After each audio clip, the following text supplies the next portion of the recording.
What's going on, everybody? I am Perry White. I'm the host of the Jaguar Journal. I want to make sure that you guys tune in live each and every Saturday morning from 7 a.m. to 9 a.m. on 107.3 FM. We also have our affiliates in Alexandria, Louisiana, as well as down in New Orleans. And if you're not able to catch us on radio live, you can subscribe to our YouTube channel as well as follow us on Facebook. It's the Jaguar Journal.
Opinionated, outspoken, informative. The Jaguar Journal.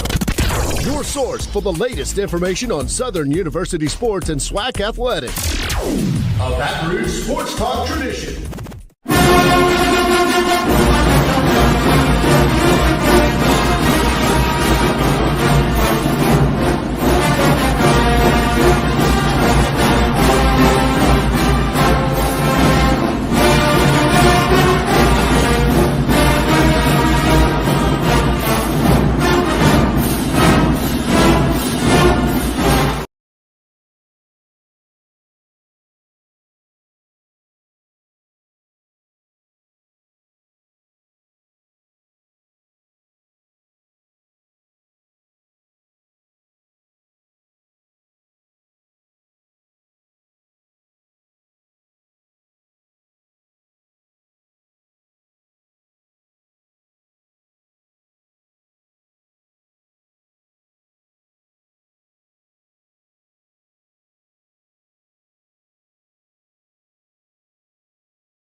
for taking the time, for even being those who have subscribed, because I know a lot of people listen across the radio waves on 107.3 across the capital city area. Listen, we value that listenership tremendously because I find out more times than often it's people that don't even have anything to do with Southern that listen to this show to figure out and find out what's going on at Southern. And I have grown to see that they love and enjoy it. And that's all we're here to do, to inform the people about the things that's going on about our beloved institution. And not only that, to talk about community things, community issues. What can we do better as a community? What can we do to grow our community? And our community starts right there at Southern University.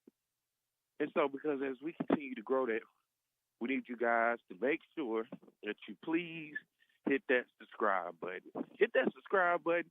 And then for those that are watching on our Facebook Live across the various group, listen, appreciate you guys as well, because that's a whole nother viewership that we get on our Facebook Live across those different Facebook groups and Facebook pages. And we appreciate you guys. So hit that like and follow button on our Facebook page. So we love to have your support as we continue to grow this thing. Mike is doing a good job behind the scenes, making sure he posts those videos, making sure everything is run well. And, man, he's been doing a good job at it. All we're doing is just trying to continuously grow the footprint of the Jaguar Journal, taking it to newer and better heights than it's ever been before. And for those of you who continue to support, appreciate you, because I tell you each and every week, I don't think nobody is listening.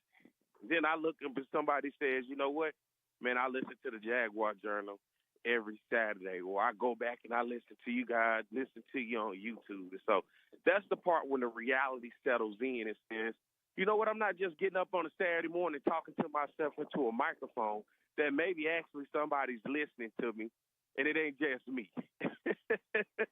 That's the reality of radio. You're just talking to a mic, and you're hoping somebody's tuning in, and that they're turning up their radio, and they saying, all right, let's tune in. Hey, this is Jaguar Journal. I got to make sure we tune in each and every Saturday. And listen, I can't even explain to y'all how I'm up right now. What a long night, Friday night in New Orleans. And listen, anybody that's been in New Orleans, you understand what that New Orleans nightlife can do to you. Should I say any more? Right, last night you had the Battle of the Bands, the Greek Step Show between Southern and Grambling. And then, you know, you have the various other events that are part of the evening that pretty much listen. I'm telling y'all, when my alarm went off this morning, I looked at that thing for about 3 minutes, and then it came back on, and I looked at it again. I said, you know what? I got to get up and talk to the people. Hopefully the people listening. So that was my motivation this morning, but it was rough. I tell you one thing, 6 o'clock come on your fast after a late night on Friday. And y'all know I typically always come on here and tell you, I try to discipline myself on Friday night. I try not to get out and do too much, because that Saturday morning, listen, it hurts. It hurts when it get here. So the fact that I'm up right now, I'm pretty proud of myself, pretty happy in myself, because a Friday late night in New Orleans can wear you out. So here I am getting started early again today.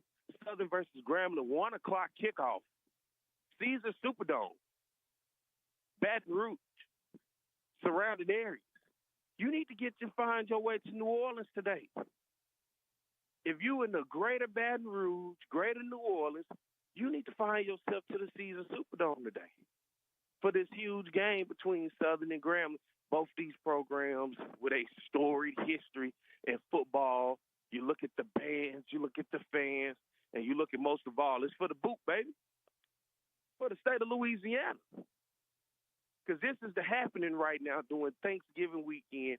All eyes on the national stage will be set for the Bayou Classic, 1 p.m. kickoff, Central Standard Time, NBC, with a national audience watching what we do down here, and we call it that Louisiana flavor, bringing our culture to the rest of the world so they can see how we get down here in the Bayou. And that's the reason why they call it the Bayou Classic. So once again, good morning to everybody as you slowly but surely get up this morning. The dedication lies in real for me. Getting up this morning was as the old folks say, a doozy. But I was able to get it done, and I'm up, and here I am. getting it rocking and rolling on the Jaguar Journal on my way. So you're going to hear the sounds around me of the city as I'm just out and about doing this show live from downtown New Orleans. So you may hear bells, car horns, conversations, people yelling, whatever the case may be. Beeping noise of a truck backing up. Because I'm in that city, and that's where you should be too. If you're listening, you need to head down for the Bayou Classic today. I don't know how many more ways I can tell you. I'd have tried to hype you up, even if you hear the crow telling you, come down here to the Bayou Classic. All right, Mike, let's get ready to take a break. Come back on the other side. We'll continue this conversation. Y'all stay tuned. More to Jaguar Journal.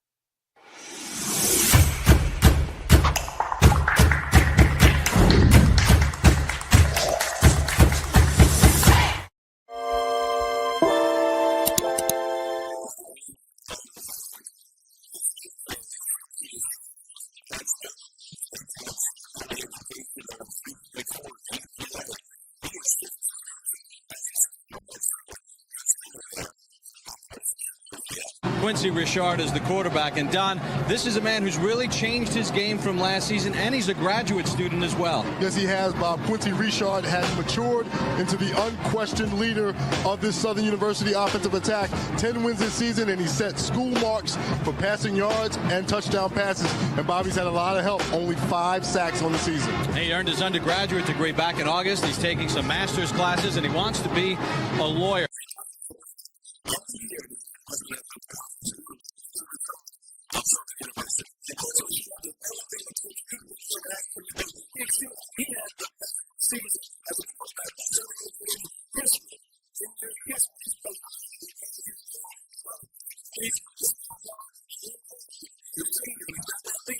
Here's Richard looking in the end zone. Has a man there. Touchdown, Southern University. Play clock down to 3. Richard gets it off over the middle. Touchdown! Holmes goes in motion and comes set on a 1st and 10. Richard completes it. That's Ard. Ard down the sideline. He could go. And finally pushed out of bounds. Richard's run for 10 touchdowns this season. He's going to keep it. Richard goes in. Make it 11 for Quincy Richard. Richard wide open. Touchdown, Chris Davis. Oh, does he love playing football even more now? That in the flag against Grambling, holding on the kickoff. Richard looking deep, and it's a touchdown. But only 3 times did he go down. Twice he ran out of bounds behind the line of scrimmage. It goes down as a sack. 2nd and 8, the deep ball, and that's our man, Chris Davis, for the touchdown. Time for today's State Farm Players of the Game. And from Southern University, the quarterback, number 15, Quincy Richard, 34 of 42, 552 yards, 5 touchdown passes. Quincy, on behalf of State Farm Insurance Companies, I want to present you with a trophy for the most outstanding player today. Congratulations.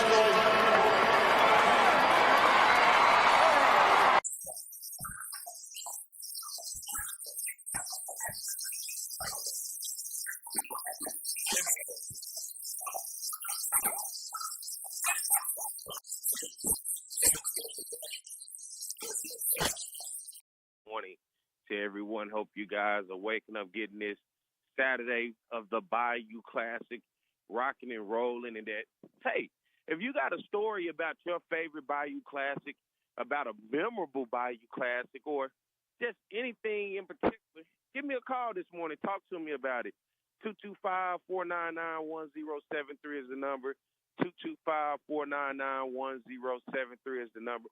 Give me a call. Talk to me about the Bayou Classic, because this is a monumental game, not only for these two schools, but for the state of Louisiana.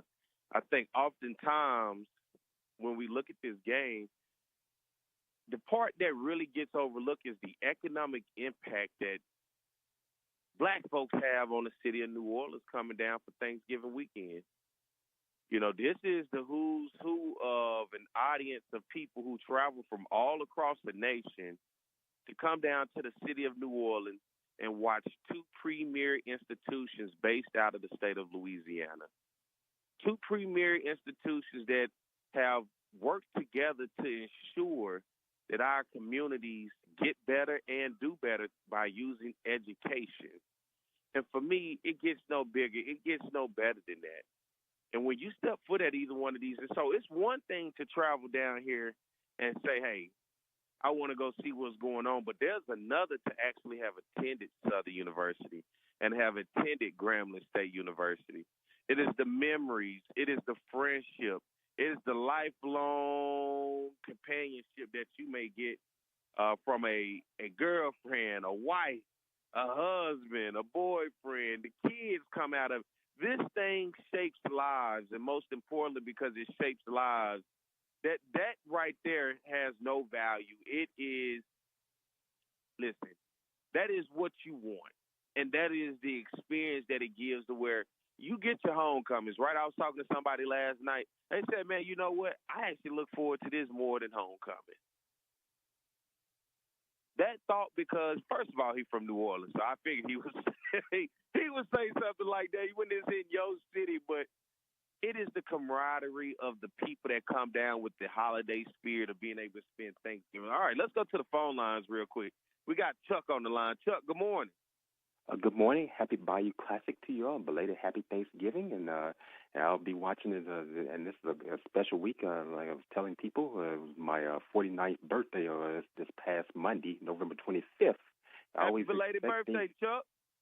Yeah, thank you. I always expect all these things during this week when around Thanksgiving. Oh yeah, I truly appreciate it, and it's great to be in great health and be able to watch the Bayou Classic. I've attended my share of Bayou Classic games in the past. I'm not down in New Orleans. I'll be watching on the tube. But I remember that was one of them. I know you Southernites love this one. Back in 1987, that's when Marino Chasm was athletic director, and he was acting head coach until they could find a coach, and he did it for 2 seasons, I think 87, 88 during that time. And in 87, they went and beat Grambling because he had just fired Otis Washington, and he just took over the coaching duties and while he's athletic director, and they went and beat Grambling. They went down to the wire. A guy from Grambling named Terry Rose from Houston. I think he was wingback. He ran it down. Grambling had a chance to win the game. It was a great ball game, and Grambling was trying to win the ball game, and he got it down there and made a great run and phoned the ball. The ball went in the back of the end zone for a touchback, and that won the game. That won the game for Southern. Coach Chasm was a fiery coach, and he was good. He was kind of arguing. They had a discussion, and Coach Rob, humble, a guy. He was kind of mellow, kind of cool, calm, and collect. But Coach Chasm, his team had to hold him back, and they got it right, and they didn't have replay during that. They didn't have reviews during the time, and they looked at it on the monitor, and when they fumbled, and that ball fumbled. And it was pandemonium in the Superdome that year, and they ended up winning again in '88. '88 it went well as well for you all. Charles Wright from here in Neville High School, quarterback. He was a freshman quarterback. He pulled it through. By the way, he's principal of Washita Parish High School. He was Nate Harrison's teammate. He came out victorious in that one. Aeneas Williams was on that team as well. Your Pro Football Hall of Famer, and they played in the '89 Bayou Classic as well. I got a chance to watch him. Those '80s Bayou Classic, I never got to be a part of. But coming through the '90s, Chuck, being a kid myself, man, that's what I watched on television as the older folks in the family said, you know what, you're not ready to head down to New Orleans yet. There's too much going on. But, to have those memorable experiences, man, this thing has been on national television for a long time to give the audience of the world an opportunity to just peek into what HBCU, Black college sports, and the culture looks like. And it gives it to you everywhere that one could want, from the step shows to the bands, to the fans, and to our football teams. And so, Chuck, what was your first time just hearing about the Bayou? Can you remember, Chuck? Oh, yeah. Back in the early 80s, Otis Washington, legendary coach of St. Augustine High School in New Orleans, won the state championships in the 1970s at the all-black male Catholic high school when he was coaching at Southern. That was the first time ever being knowing what the Bayou Classic was all about. Was in the 80s when I was a child, and having Southern won the Bayou Classic that time with Otis Washington and one of my mother's brother-in-law. He was a graduate student. My mother and her sister, they're Grambling alums. All my parents, my dad and all. And dad played in the band there, but my uncle had a great. He was boogieing down. He did like Tom Benson do his Benson boogie. That was the first time I remember a Bayou Classic in the early 80s, and was Otis Washington. But the next time when they played, when Graham beat him, they wanted to run him off, and they did. He had it was a tough time. That's a tough place to coach down there. But that was my memorable was in the early 80s. See, I'm the age of the Superdome, which is the first game there was in 1975. And Grambling and Southern, that's when that Doug Williams got hurt in, and they put a guy who lived 2 blocks from me, Dale Zimmerman. He's passed on. He was the second string quarterback. He came out. That's one you all want to hear about. It's on YouTube now. He and Sammy White, all those guys came out of Richwood High School. They played in that one, and he's connected with Dwight Scales, a wide receiver. But I became familiar with it in the early 80s. The early 80s, for me, it was through the 90s. And to really be here, look, Chuck, this is my 14th straight year of not missing the Bayou Classic. And I get it all the time when the family hits me up. They say, hey, what you doing for Thanksgiving? I say, y'all must don't know. I'm in Louisiana. I'm going to the Bayou Classic. So for them, that's the only way they should know what I'm doing every year. It's a tradition. And moving forward, it's going to always be a tradition for my family and I to make it down here to New Orleans for the Bayou Classic. Hey, man, Chuck, I appreciate the call this morning. All right, you all take care. And because it's on NBC, 1991, Nate Harrison, they won it for you all. Gerald Kimball was the head coach. Nate Harrison was the quarterback. I watched it that inaugural year in 1991. Joe Namath did the play. He was a play-by-play analyst of that Bayou Classic. I'm gonna land on that one. You all take care. Have a fun and safe Bayou Classic. Thank you, Chuck. All right. My man Chuck giving us a call from up in North Louisiana, the Monroe area to be exact. Chuck is one of those guys. He's deeply rooted to the HBCU culture, and that are the stories, that right there, the stories that we talk about that often don't get talked about, especially on a public platform like this, is the memories that how big this ball game is to the memories of those who have been able to be blessed to attend it. And for those who get an opportunity to watch, and if you want to call in and talk about it, 225-499-1073 is the number, because when we get to 7:30 and take a break, I'm going to come back on the other side. I'm going to tell you about how memorable the Bayou Classic was for me and ultimately where it put me in life because of how big this game is and the impact that this game could have on one. You look at the opportunities that young people get to be able to showcase their talent. And most of all, I just like the ability of bringing in friends, family, and a house divided in the state of Louisiana. I posted a video earlier this week of a video I captured back in what year was that? Maybe 2016, 2015, 2016. I'm walking around the streets of New Orleans just with my camera, and I find these two guys having conversations. One guy with a Southern shirt on, and another guy with a Grambling shirt on, right? So I spark up a conversation about the game. And as I spark up a conversation about the game, in true Bayou Classic fashion, both guys got up and started repping. And, it's just like listening to your uncles talk.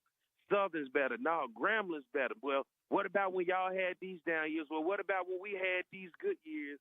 And that conversation just sparked into something that was true magic that it still lives on to this day. Of when I put it out there, people share it because we all know it's the true essence of every household in the state of Louisiana when you have family members that have ties to Southern and have ties to Grambling. They going to talk, they talk. They going to reach back all the way down to memory lane and try to pull up whenever that glory year was for their school or whatever that great year that they remembered, just to try to win that conversation. And that's what that video basically embodied, and what a hell of a video it is. And every time I look at it, I laugh, because I say, man, these two guys were sitting next to each other, wasn't saying anything. I walk up and just start a sports conversation. They get it going, and then I just step back and record it. And it became magic, and it's a timeless moment that I captured for the Bayou Classic that basically is the epitome of what it means to have a house divided between Southern and Grambling, taking place right here in New Orleans for the Bayou Classic, the 51st Bayou Classic to be exact, celebrated 50 years last year. And right now, Mike, let's get ready to take a break. When we come back on the other side, I'll tell you how impactful this game is, because it completely changed the course of my life. So you guys stay tuned. We'll be right back. More at the Jaguar Journal.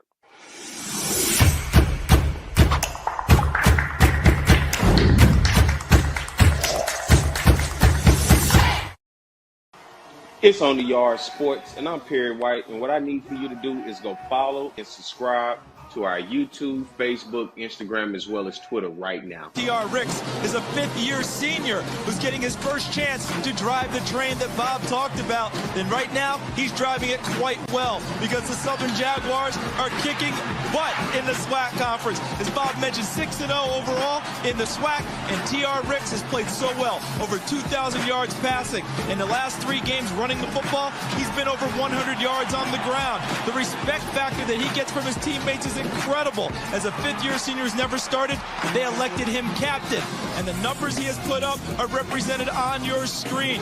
27 total touchdowns on the offense, a pass percentage of nearly 60%. He could be the SWAC Player of the Year on the offensive side. Best, and they're going to get a huge dose of the best offensive player in the SWAC, and that being Thomas Ricks. Yeah, what Thomas Ricks has found a way to do is just beat defenses either with his arm, with his feet, or with his leadership capabilities, finding a way to win the games late with fourth-quarter comebacks. He showed versatility and athleticism. He's a tremendous athlete that knows how to win, most importantly. He really is a leader both on and off the field. I just think it has come to a maturity level. I have a 4-year-old son, and, when he was born, I had to grow up fast, and, just staying in school and practicing every day, trying to get better every day, just so he can have a better future. It's just been my inspiration. So, I just think that's my motor that drives me and, keeps me in the game. His 4-year-old son, Collier, has not missed a game this season. They throw the football around in Rick's dorm room at Southern, and he says it's great playing football with Collier. 1st and 10. Ricks. He's got Vernon. Vernon makes the catch at the 45. They can run the entire offense with all those guys in the game. Ricks to Vernon. 1st down. Holmes in the backfield. Ricks. 1st down. Gage on the tackle, but not until Ricks picks up the 1st down. 2nd and 7. Ricks. Overstreet's got it. Across midfield. Ricks. As a receiver downfield. It's caught for a touchdown. Territory. Ricks fakes the pitch. Gets inside the 15. He's in the type of young men that represent his philosophy in life and in football. Ricks in a shotgun. He's going to run it out to the 10. And 2nd and 11 after the holding penalty. Sidearm toss. It is the Jaguar Journal, 7:33 a.m. to be exact, on a Saturday, the last Saturday of November. I know we were having some technical difficulties. You guys bear with us. My man Mike holding it down back in the studio. I am in the city of New Orleans downtown, and if you may hear the sights, may hear the sounds of the city of New Orleans behind me at any given point. Could be a bus, could be a fire truck, it could be a bird, it could be whatever, just people walking by chatting as I'm up early. I use this morning, typically when I'm up doing the Bayou Classic week for this show, I get up and I kind of walk around the city, and they call it the calm before the storm. It gives me an opportunity to talk to you guys, give you firsthand experience, in terms of what I'm seeing, but at the same time, it gives me an opportunity to soak everything in before the hustle and bustle of the day gets going. You know, high above in these hotels that are all around, people are just waking up. They're getting their day started. They're thinking about what the hell did we do last night, and thinking about, all right, how we going to get it together for today. You know, getting a day for breakfast, getting your coffee, or just getting your drinks in you, because it is New Orleans. It is a good time. You know, just making sure you go through everything, because you're going to have Fan Fest today with Rick Ross, Webby, and plenty of other people that are going to be there to rock the crowd and entertain them. Then you're going to have the game itself at 1 o'clock. And so, because I'm right here, look, y'all bear with us. I'm out of the studio today, so I'm not in the studio. So if you think I'm frozen on the screen, I am not. That is not me. It's just a picture of me that's up there. But, you know, it gives an opportunity for me to be able to be down here and soak it all in, because, look, when it's the calm before the storm, when there's nothing happening, and you're kind of watching the city wake up, because you already know when you think about New Orleans, you always think about a city that doesn't sleep, the hustle and bustle of everything that's going on each and every day. But, man, you get up at 6 o'clock in the morning to watch the people cleaning the sidewalks and walking, and as you see the trucks loading up with supplies to the different stores and the different bars, it just gives you another unique perspective of this city, what people don't typically get a chance to see as this city prepares to welcome everybody in today. I walked by the area where, you know, the parking lot with the food, watching those people get ready to get the day going, just making sure going through supplies. I walked through the other area of the tent setup where you can buy all your Jaguar and Grambling apparel, chains, hats, jackets, whatever you're looking for, they have it. And just watching the people slowly, because I know in about 3 to 4 hours, that place is going to be so packed, you're not even going to be able to see the people who running it, because you're going to see nothing but people trying to spend money with these vendors. And that's the part that I soak in as I walk through the city. I just look at it and say, man, I just know in a couple of hours when I look around, it's going to be a completely different scene. So let me ask Mike. Mike, you up in the studio. Did we get everything straight with the sound? Everything is good for the people? Yeah, we have everything set. I just had to include the audio, you know, with the new system and stuff. This, I think, your second time out of studio with this new system. So I'm trying to figure that out, but I got it all done now. Thank you. See you, my man Mike, hard at work over in that studio. And also, ladies and gentlemen, like he just said, we're switching over with a new system, a new program. So working the bugs out with that, and then with me on the road. I'm going to be on the road today. I'll be on the road next week for the SWAC championship, as it's going to be held up in Jackson, Mississippi. And I hope to be on the road the week after that to Atlanta for the Celebration Bowl. But we're taking one game at a time, and I think that's what Coach Terrence Graves is going to start with, telling his team this morning when they get into the Superdome, taking it one game at a time, just trying to go 1-0, because what you don't want to do is ever overlook an opponent because you think it's something bigger down the road. We know the SWAC championship is there, but business has to be taken care of first today, and that business is taken care of this big Bayou Classic between Southern and Grambling. Of course, Southern is wrapped up the SWAC West, but Grambling is saying, look, I'm trying to send you to that SWAC championship with a loss, and Southern needs all the momentum that they can have as they roll into that thing. And listen, I told you guys I was going to tell you how monumental this ball game is to me. And I think for most of you who are listening, who have attended the Bayou Classic and who have ties to Southern and Grambling, you can attest to this. Now, myself personally, I don't have any ties to Southern University. Nobody in my family went to Southern. Nobody in my family even lived in Louisiana or lives in Louisiana. So Louisiana was a foreign place for me. But during Thanksgiving, as I was growing up, my uncle, my aunt's husband, who's married to the family, went to Grambling. And so as a kid in the 90s growing up along with my cousins, in those days, we all got together a lot more than probably what we do now as a family. And I could just remember, without knowing, that we would have Thanksgiving dinner, and then Friday morning they would just dip. And then they would leave my cousins and I. And then I know when the game came on Saturday, we didn't know what game it was. The television just automatically changed. And before you knew it, we was watching this football game of these two schools. One school in blue and gold and the other school in black and gold with a little red trim. So we're watching this game, and we don't understand, but as we getting older throughout the 90s, it starts to make sense. Okay, this is Southern, this is Grambling, this is the Bayou Classic. I still don't know what the hell this is, but okay, it starts to be ingrained in us that, okay, this is what we're watching, Southern Grambling. We don't know what they're doing or who they are, but and as I got older, now I'm starting to wonder as we're paying attention, because now my cousins and I talking, we want to go to New Orleans. We've been watching it on television. We've been hearing the stories and when they come back about how good of a time it was. So at this point now, we're having that conversation saying we want to go to New Orleans. And as the years went by, you know what they kept telling us? You're not ready. You're too young. It ain't your time. And we never understood or never knew how busy and how chaotic this city could be for a child. So us not knowing, we just think they don't want to take it. So I'm finally, the year is probably about 99 or 2000, finally old enough for all of us, because my cousins and I, we're all around the same age. Finally old enough for all of us to finally ask, hey, can we go this year?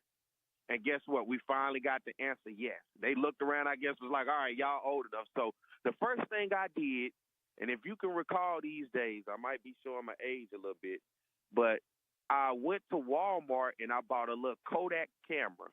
And it's the old school Kodak camera. I don't know if y'all remember. It had the film in it. You had to roll this little knob at the top. You had to wait on the sound, and then this light would come on, and then you take your picture. Man, I brought that thing. I took pictures all the way on the drive down here.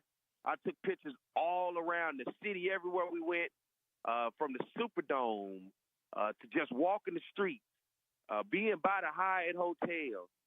For me, it was a moment that captured me just to see, wow, this is what I've been seeing on TV. And so we finally get to the game, and, of course, we sitting on Grambling side because of my uncle. And but something magical happened that day. I never forget Southern's band ended up playing with Mystical for halftime, which Mystical at that time, coming out of the 90s into the early 2000s, was the hottest thing around, right? The hottest thing around. So he goes and performs with Southern's band, and they rock the crowd. And then the way Southern won that game and the way they sealed that game with the big play at the end, listen, that place went completely crazy. And it was my first time in my life, honestly, where I looked around a building for a sporting event and I saw 70,000 plus people who looked like myself as a black person, as an African American, enjoying themselves, having fun. And I had never been to a venue where when you looked around, that's what you saw. And they was in there supporting these two schools, Southern and Grambling, because the way Southern won, the way the band performed.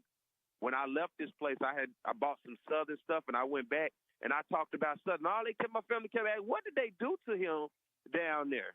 And my aunt said, I don't know. He just fell in love with him. And ever since then, that moment, I went and I got those pictures developed. Y'all remember going to Walmart, some of you guys, and you take them in there, that 1 hour film, and you go in there and they get your film ready in 1 hour. I still have those pictures to this very day of that memorable moment, because when I left, all I did was talk about Southern. When I went back to school, all I talked about was Southern. And I think everybody that knew me from that point growing up was like, hey, this dude going to Southern.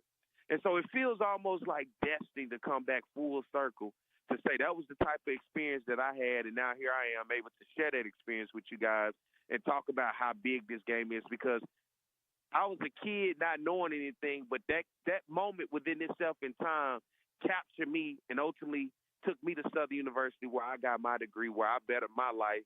And now here I am, and hopefully that same energy, that same moment, mesmerizing moment, still lives within that Superdome right here in New Orleans, to where that next generation of that young kid who has watched this game on television and seen all the videos on YouTube and across social media, that when they get there in that Superdome today, that same memory, that same feeling, that continues to that next generation. And it'll be a young person in here inspired today to say, you know what, I fell in love with this game because I finally attended it, and now I'll decide to want to go to Southern and Grambling. That's what makes this game special. that is the epitome of what the Bayou Classic is. It is not just a game. It is an experience, and that experience can also be life-changing. And here I am because of that experience. It changed my life. It brought me to Louisiana with no family, no ties, no nothing. But I just knew I wanted this to be my family. I wanted to have ties to it, and now here I am years later being able to do it as a graduate of Southern University and as a voice to be able to share with you guys about Southern University, about the SWAC, about the Bayou Classic itself, and about how memorable an experience just like this game right here can be to a young person, to inspire them to want to do better in life, to inspire them to get an education, and most of all, to inspire to keep on the legacy and the tradition of what the Bayou Classic is for 51 years. 51 years, that's where we at with it. So, Mike, let's get ready to take a break. When we come back on the other side, we'll continue the conversation. More of the Jaguar Journal.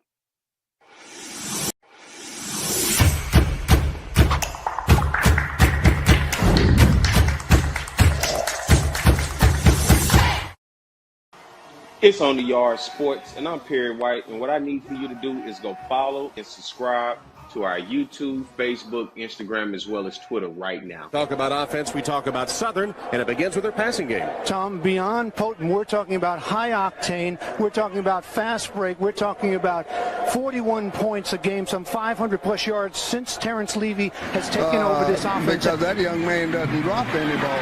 With the legacy that you started here, you got to feel happy to see it continue on with Doug Williams. Ball now back at the 22-yard line. Levy, no pressure at all. Touchdown, Ingram. The Bayou Classic. Levy on a first and goal play. Throws a touchdown. Grambling comes with a blitz. Levy steps in the pocket. And his pass is caught. One-handed grab. Sort of in the middle of the road of the SWAC, but immediately they jump on the Jackson State defense. And here's Levy rolling out. And the pass is caught. Ball is at the 31-yard line. Again throwing the football downfield. Oh, and his receiver, Hayes, makes the catch. See you later. Touchdown, Southern. If you're going to get, I got some free tickets. Look out for it, brother. Going downfield. Oh, and what a play by Southern. Score. He's played a lot tougher ever since. And this is a free play for Southern. 2nd and 15. It's a free play. Levy completes his It's pass. a free play. Oh, and he's still up. It's a free play. Hayes is going to continue running inside the 10, the 5. Unbelievable, Michael Hayes. 3rd down. And 23 for a first. Levy over the middle. Nice pass that time. 2nd and 20. Levy doesn't have to get it all, but he's going to have to pick up some yards. Here he is throwing. Nice catch made. Receiver, Michael Hayes. There he goes. Hayes makes the catch. Hayes still on his feet. Hayes looking for blocking. Hayes trying to find a hole. Hayes is still on his feet. He alley-oops. He's inside the 15 and drawn out a foul.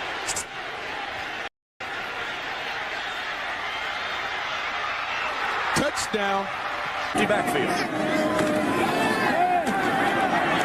Plenty of time for Levy across the middle. Has his man at the 15. You know, I don't know if you want to break the spirit of Terrence Levy or not. Here he wings one wide open down the middle and a one-handed grab made.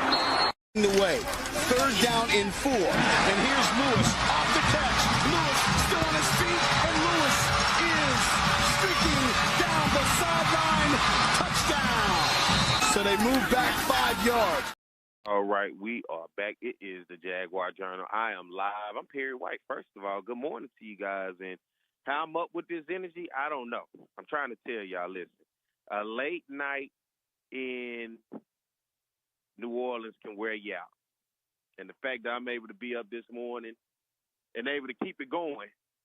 I'm watching traffic drive by. I just watched my man Grambling actually just drive by me. He's in traffic this morning, headed towards the Superdome. You never know who I'm going to see. I'm just seeing people drive by. My man Grambling just drove by. He didn't even see me in the cut over here. See, that's how I like it. But, man, listen, I'm up this morning trying to give you guys the most energy I can give you. Because, listen, that alarm clock at 6 o'clock went off on me quick. I feel like I had just laid down. Feel like I had just closed my eyes And the thing about it, you begin to have so much fun. You walk into people and you run into people. I went over to the Hyatt yesterday, and listen, before you know it, time gets by. You're having conversations. You're having a drink. You grab a bite to eat. You're shaking hands. You're giving hugs. You're seeing people who see you. You're getting an opportunity to catch up, and because of that, man, you look around and shoot. It's almost 6 o'clock again on you the next day, and that is exactly what happened. And I had a good time yesterday. I had a chance to go by the Alumni Federation Hospitality Suite. Last night I was able to get pinned during a ceremony that they had because, as you guys know, this year I was selected as 40 under 40 by the Southern University Alumni Federation. And so because they have acknowledged myself and 39 others, graduates of Southern University, for the work that we do these days, that was an honor. So being able to go in that room, meet the rest of those cohorts, and have an opportunity to network that room. That room was full of amazing graduates of Southern University. And that's what it was about from, whatever era, right? Although we're all under 40, there's still different time frames, and Southern is different for everybody within their time. I think the overall experience kind of remains the same, but there's differences in those time frames in which you attend a university. But at the end of the day, it was good, and it was a great opportunity to get in that room and be able to speak amongst each other, for everybody to get to know who we are, what we do, then network that room and realize, okay, how can this person work along with me? How can I take a business and use a business along with their business and make it work? That was the beauty of that room. And so to be honored and pinned last night with the 39 other cohorts, that was awesome. As this year we were selected for 40 under 40 by the Southern University Alumni Federation. And so by the time you hang out in that room, right, and you go through that, then you go find some more people, then you go to another room. Before you know it, you all over these places, and then time gets by you, and that's exactly what happened with me last night. Time kind of got by me. I looked around. I said, man, I got to get to the room, y'all. I got to cut this short because y'all not going to be up at 6 o'clock in the morning trying to get your mind right to talk to people publicly on a radio show after a late night of just hanging out. And so we had an opportunity to do that fellowship. And then if you've been to the Hyatt Hotel, once you hit that lobby, I don't care where you thought you was about to go, you're going to get held up because you're going to run into somebody. You're going to see somebody. And what happens, the conversation starts to spark up about your times, man. You remember back on the yard when it was this, back on the yard when it was that. Man, you remember this. Hey, you see what's the name? And then you get to meet the new families, my wife, here's my kids, and just really get an opportunity, aside from homecoming, to see how much life has changed for people that you just remember sharing those college experiences with. And as you can hear behind me, you probably hear the police. They're going to come right by. I told you, you're going to hear the sounds of New Orleans this morning. I believe this is probably Grambling's band or football team, somebody from Grambling coming by me right now. So that's just part of the show today. You in New Orleans with me. You walking down the street. Let's see who this is. That's Grambling's band driving by me right now. So it's early. As you know, halftime starts this bright and early in the morning as I'm walking down Poetry Street right now. So y'all bear with me with the background noise. As the police, the Louisiana State Police, they're safely escorting the Grambling band right by me to the Superdome. So as I told you, I'm up early. This is the type of stuff I like to see. I want to see the city as it's getting itself going, as it's waking up. Some of y'all probably still haven't woken up, and you're going to listen back to this show a little bit later because I can understand. It was still rocking and rolling last night when I left out of the areas that I was at. So I can only imagine by the time I went to bed, some people probably didn't even go to bed today. Mike, how long we have before we go to a break? 3 minutes. And so, man, look, first of all, thank you to everybody that's tuned in this morning on our YouTube channel. I saw Tampa Bay. I saw Monroe. Wherever you're checking in from each and every week, man, we appreciate you guys for tuning in. And hit that subscribe button. The subscribers are going up. I'm noticing it. I'm watching it. Mike's talking to me about it. And then also what we're doing is, shout out to Mike, we're taking segments from different parts of the show and now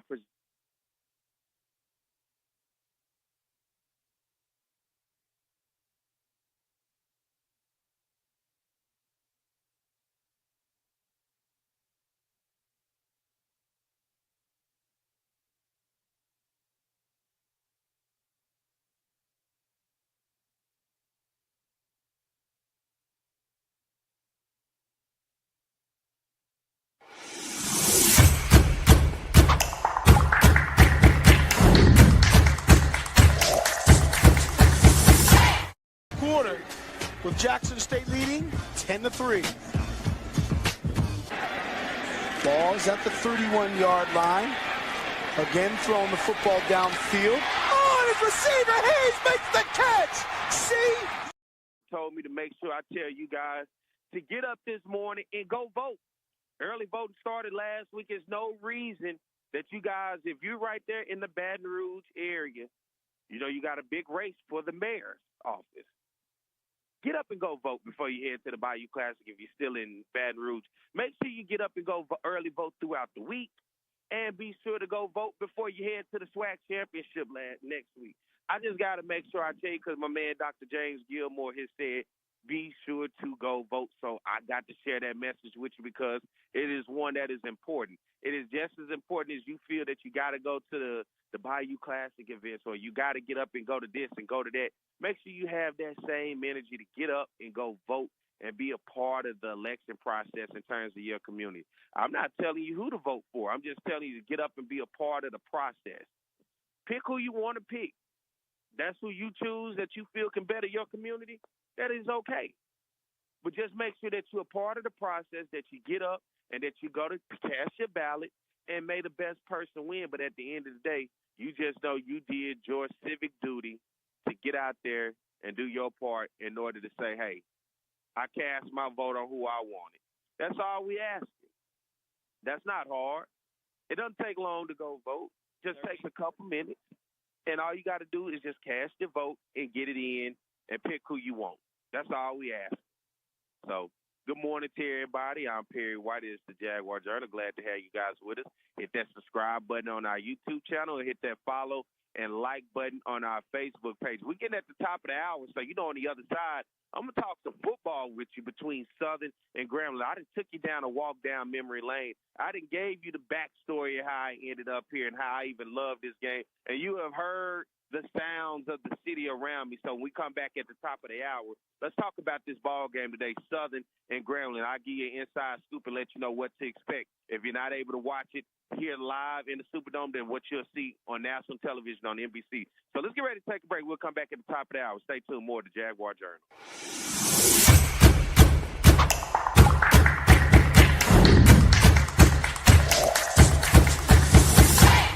Quarter with Jackson State leading 10-3. Ball's at the 31-yard line. Again throwing the football downfield. Oh, and his receiver Hayes makes the catch. See you later. Touchdown, Southern. And every time you think Southern struggles, they come back, they make a play. They've done it all year long. Kick is up. Kick is good. Second down and a yard to go. Again, they give it to Lewis. Lewis finds room. Lewis still on his feet. Lewis making a move to the outside. He's inside the 25, the 10, the 5. What a run by Ryan Lewis. 69-yard run for Ryan Lewis. And how about this? Kicks up. Kicks good.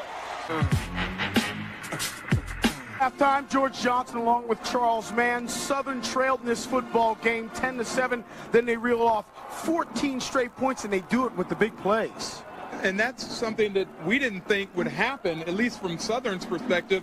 They've been able to methodically go down the field on people and win ball games, not the big plays. You saw the big play by Ryan Lewis running 69 yards, the nice throw by Terrence Levy. This is something that I don't think Jackson State thought they would see in Southern either, and they go into halftime down by 7 points. Jackson State came in the best defense out of the SWAC. And if you take a look at the highlights, you will see that this club, and I'm talking about Southern, was really able to capitalize on a couple of miscues, and the big plays are the result of it. And this is Daniel Guy with a nice stiff arm to Bradley Pittman there. And he runs that ball 36 yards inside for a touchdown, makes it 7-3.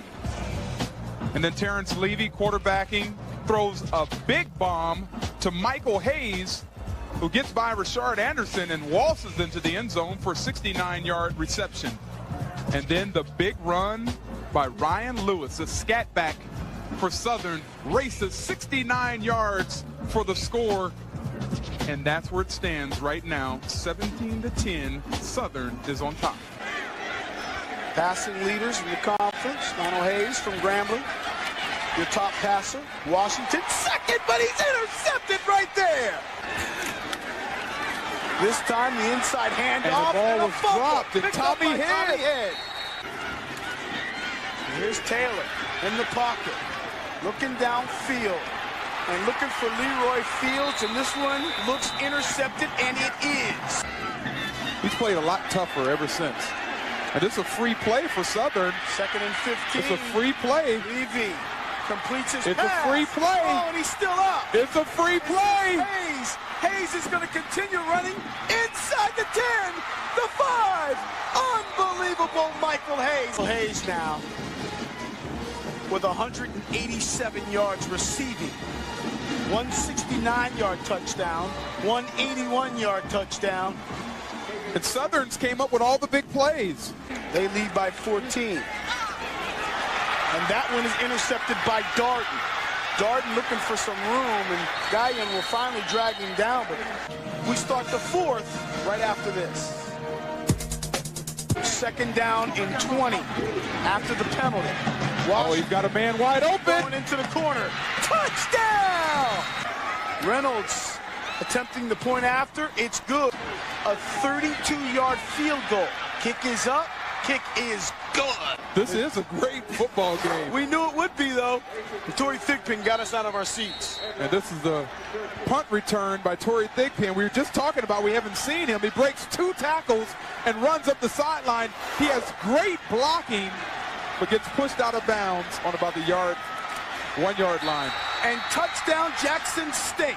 The game is a game of momentum swings. Snap is good. The kick is up. On driver. Yes, sir. The ball up to the big receiver, Michael Hayes. There he goes. Hayes makes the catch. Hayes still on his feet. Hayes looking for blocking. Hayes trying to find a hole. Hayes is still on his feet. He alley-oops. He's inside the 15 and drawn out of bounds at the 10-yard line. An I formation. Oh! Fumble Levy.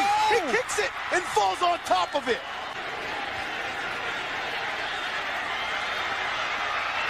Touchdown. All right, we are back. It is the Jaguar Journal. Good morning to everybody as I am up at 8 o'clock a.m. here in New Orleans as I'm walking down through the city. I'm in the Superdome now, actually walking through the garage of the Superdome, so y'all bear with me as we up and down. We're dealing with technical difficulties. And, Mike, at any time, if I don't sound good, if I break up, you make sure you let me know so I can try to make sure I get to a good spot. But good morning to everybody. Glad to have you guys with me. The first annual Bayou Classic, big ball game between Southern and Grambling will take place at 1 o'clock today. So hope you guys are tuned to watch the game in person, that you get an opportunity to watch it on television today at 1 o'clock on NBC. And I talked about what this game means just from a memory perspective and standpoint, and an opportunity to see both these schools on a national stage, to be able to strut their stuff, whether it's with the Greek show, whether it's with the bands, or most of all is what we come to see, these football programs. Whatever the case may be, it's an opportunity for us to be able to put it on a national spotlight. Let's look at today's ball game, because today's ball game, Southern and Grambling, right? Y'all bear with me. I just sat down. I've been on the move. The police out. They're escorting football teams, bands. They're getting traffic together. But Listen, today's ball game, throw out the record. And I'm going to give you a record of Grambling State right now. As you're looking at them coming into today's ball game, and as you can hear the police sirens behind me, listen, they started the season 40-10 against UL. That was a loss. They went on to take on Tuskegee up at Grambling, Louisiana in the hole, 37-20. Then they had an overtime victory over East Texas A&M, 35-28. They went up. Hey, listen, this had to be the upset of the year now that I look back at it. Grambling beating Jackson State 41-20. And then they go into 5 overtimes. And it seemed like this program at this time, and this is one of the things I want to go back and talk about when you look at this program. Grambling, coming out of almost the month of September up into that last week, was 3-1 on the season. Victories over Tuskegee, victories over East Texas A&M, and as well as Jackson State. That lone loss was a 30-point loss to UL over in Lafayette. This looked like a team that was headed in the direction of competing for a SWAC Western Division title under first-year head coach Mickey Joseph. And, of course, his coordinators offensively, Eric Dooley, former Southern University head coach, and defensively, Jason Rollins, former interim Southern University head football coach.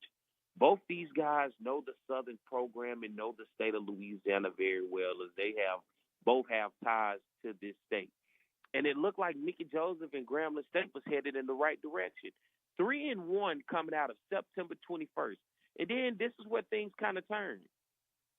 They went up to Dallas. The State Fair Classic took on Prairie View. 5 overtime lost in that one. 5 overtimes. Prairie View pulled it out coming from behind in the fourth quarter and taking this thing 36-34. And then just a week later, Grambling hosting Alcorn State. Alcorn gets the victory 17-15 over the G-Men. So then after starting the season 3-1, they go on a 2-game skid. Then they welcome in the Golden Lions of UAPB October the 19th. The Tigers win this one 31-21 in a hard-fought game against UAPB. And they came back and got it. And then they go on the road at the end of October to take on a really tough Texas Southern team with Chris Dishman in his first season there. 24-17, the final between both these Tiger programs. Texas Southern was able to walk away with it. And then how about then going on the road after that and another 2-game skid, this time to Bethune-Cookman, a team that I don't think anybody saw maybe to get a dub this year. They got their first victory. It was over Valley. Then they got their second victory over Grambling in Daytona Beach, Florida, 24-21 back on November the 2nd. And then Grambling got back on track. And it was kind of like 2-game skid. All right, now let's do something nobody thought they'll see us do. And let's beat Alabama State. And this was the week, ladies and gentlemen, that Alabama State was still in the hunt for the SWAC East Division title. They was coming into that game with 1 loss. And just the next week was going to set up that huge game between Alabama State and Jackson State. But with Grambling sneaking this one out 24-23, they kind of stole that thunder, that momentum Alabama State needed to go into that SWAC East divisional game between them, Jackson State and Alabama State. Grambling gets that victory 24-23 at home. And then they go on a skid again. They go on the losing end again, this time blowing a big lead, 17-3 lead on national television on ESPN on the road against Connell Manor and Alabama A&M. Man, that was a tough game if you had to watch that as a Grambling fan. 22-17, Connell Manor and the Bulldogs come into that game and come back and get out of there with a victory. And now today, this is it for Grambling. This is the end of the road. Grambling comes into this game, as I guess giving you that schedule, stumble in here 5-6, 1 game below 500. And guess what? They're trying to ultimately finish this season if they can 6-6, just to say they're at 500 and just to say, look, we beat our rival Southern. This rivalry is deep when you look at these programs. But I think most of all, as I stay on topic with Grambling right now, everybody who looked at this program, all eyes as this team began to struggle and go through those losing skids after that 3-1 start, started to begin to look at Coach Eric Dooley. Remember, this team came into this season with the SWAC preseason Offensive Player of the Year in Miles Crowley. And Miles Crowley, who had transferred into this Grambling State program from Alabama State, was a guy with a big arm. He led the SWAC last year, coming out one of the leading passers coming into the season from last year And everybody circled this kid and said, you know what, this kid has the big arm capability. This kid can get it done. I can see this kid being the SWAC Offensive Player of the Year. So far on the season, Miles Crowley has passed for 1,564 yards. His completion to attempt, he's 139 of 242 on the season. He's thrown 11 touchdowns and 8 interceptions, and he's been sacked 15 times. And we've seen him coming in and out between Bailey and Crowley since this struggle has seemed to happen with Crowley. And everybody started to ask the questions about Eric Dooley. We started to hear the whirlwinds of people saying, and even sound like Coach Mickey Joseph was alluding to, we may be taking the play calling duties away from Dooley for a while. But then it came out this week, it looked like things were sure from Coach Mickey Joseph that Coach Eric Dooley will be making those play calls today. And look, nobody knows this Southern team better than Coach Eric Dooley because, remember, he was Southern's coach last year. For 2 years, well, a year and a half, he ran the Southern program. So he knows this program very well. He knows everything in and out about this program. And that's what's going to make today's game very interesting of a coach on the other side. And look, no doubt about it, Jason Rollins knows this program as well. There's a few players still on this team that was around from that Jason Rollins time as well. So when you look at both those coaches and they're looking at this program, they say, hey, we know this locker room in and out. Then when you look at Coach Mickey Joseph, I think the thing today is, what is he going to do in terms of the offensive play calling? If Coach Eric Dooley begins to struggle, or will Coach Eric Dooley actually handle today's play calling offensively for Grambling? When you look at this team, they have struggled and they have been up and down. When you're up 17-3 against Alabama A&M and you blow that lead and you lose 22-17, you have to begin to scratch your head to say what happened. Alabama A&M's defense held them scoreless in the second half. Then you look at Grambling's running back, Hargrove, 503 rushing yards on the season off 107 carries. His longest run on the season was 36 yards, and he has 5 touchdowns on the season for him. And then you look at their starting wide receiver. Now, number 8 is a guy I would say. He's a short guy, 5'6", 180 pounds, from Florida City, Florida. Number 8, Javon Robinson for the Tigers on the season. 41 receptions, 501 yards receiving, and a touchdown. Has not seen much of the end zone, but he can pick you apart little by little, depending on which one of these quarterbacks. He seems to be the favorite target. He's averaging 12 yards a catch. And this guy, like I said, 5'6", not the biggest guy in the world, but he's one of those guys, if you don't pay attention in this ball game and those quarterbacks able to get it out, no matter if it's Crowley or Bailey, he's a guy that can get past you and get up the field. And this just makes for an interesting matchup because I'm looking at Southern's defense against this team, but I'm also looking at Grambling's defense, right? And on the other side, when we come out of the break, I'll talk to you about Southern because it's nothing new here. This is something I've been talking to you guys all year, from week 1 all the way to here, week 13, consistently about Southern's team, offensively and defensively. But today, it's going to be Miles Crowley, who was the face of this program coming into the season for Grambling State. He's going to probably get the start today, considering whatever his health is like and however he's practiced this week. But I can assure he's probably going to get the start today. But it's going to be interesting to see what Grambling can do because both these teams offensively have had their ups and downs, right? And when you're looking at Grambling, 5-6 on the season, Crowley once again a 1,500-yard passer on the season. Hargrove, 500-yard rusher on the season. Then Robinson, a 500-yard receiver. As you see, none of these guys with high-level numbers. Crowley's not a 2,000-yard passer. Hargrove is not a 1,000-yard rusher. And Robinson is not a 1,000-yard receiver. So when you look at that overall, you look and you say, man, maybe Southern has a chance today against Grambling. And let me tell you, if you're not down here in New Orleans, it is freezing this morning. It is cold last night. That wind is whipping through these buildings, coming off that lake, coming off the river, coming off the Gulf, coming wherever it can come. If you could just walk through those buildings and be around, listen, you would understand you kind of look tight this morning. You're a little brisk.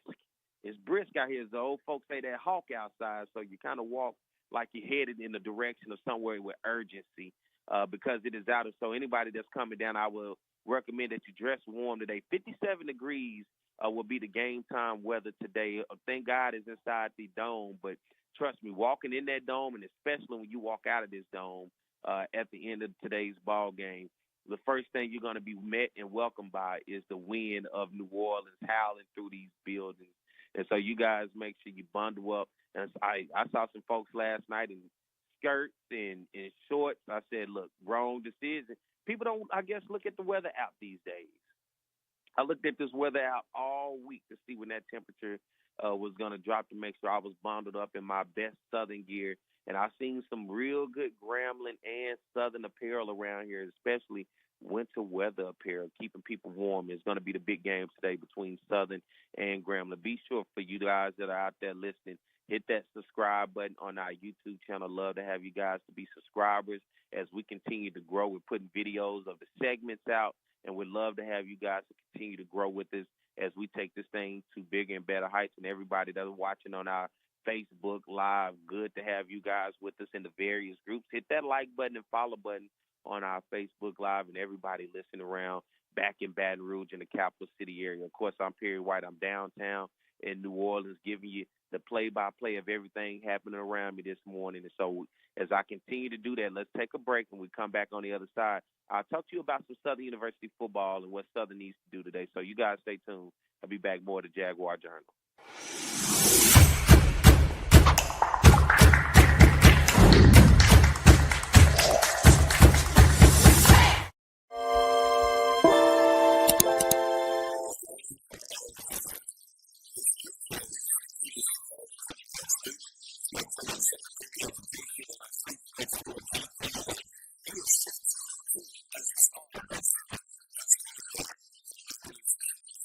Quincy Richard is the quarterback. And Don, this is a man who's really changed his game from last season, and he's a graduate student as well. Yes, he has, Bob. Quincy Richard has matured into the unquestioned leader of this Southern University offensive attack. 10 wins this season, and he set school marks for passing yards and touchdown passes. And Bobby's had a lot of help, only 5 sacks on the season. He earned his undergraduate degree back in August. He's taking some master's classes, and he wants to be a lawyer.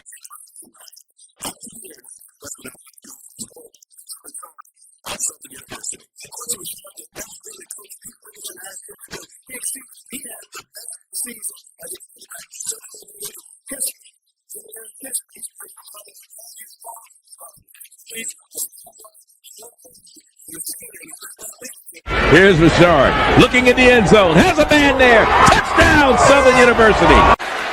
Play clock down to 3. Richard gets it off over the middle. Touchdown. Holmes goes in motion and comes set on a 1st and 10. Richard completes it. That's Ard. Ard down the sideline. He could go. And finally pushed out of bounds. Richard's run for 10 touchdowns this season. He's going to keep it. Richard goes in. Make it 11 for Quincy Richard. Richard wide open. Touchdown, Chris Davis. Oh, does he love playing football even more now? That in the flag against Grambling, holding on the kickoff. Richard looking deep, and it's a touchdown. But only 3 times did he go down. Twice he ran out of bounds behind the line of scrimmage. It goes down as a sack. 2nd and 8. The deep ball, and that's our man, Chris Davis, for the touchdown. Time for today's State Farm Players of the Game. And from Southern University, the quarterback, number 15, Quincy Richard, 34 of 42, 552 yards, 5 touchdown passes. Quincy, on behalf of State Farm Insurance Companies, I want to present you with a trophy for the most outstanding player today. Congratulations.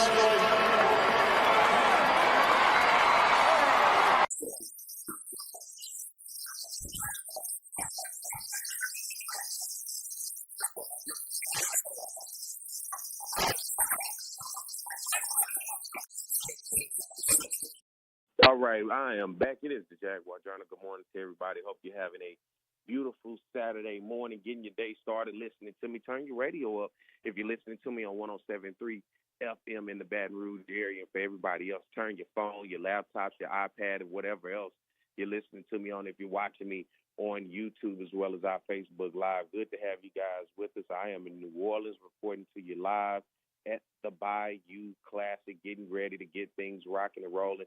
I'm up early this morning, walking through the city, get a chance to watch this city wake up from its slumber of a long night as the sun comes up this morning, and starting to see more of that Grambling gear out, starting to see more of that Southern gear out. I saw UAPB in the building last night. I saw Howard in the building. So you get a chance to see apparel from those other schools of people rocking it. But just watching this city slowly but surely start to wake up, things start to crank up to get ready for today's huge ball game between the Southern University Jaguars and the Grambling State Tigers, two premier institutions, tradition-rich, with a football history right here in the state of Louisiana.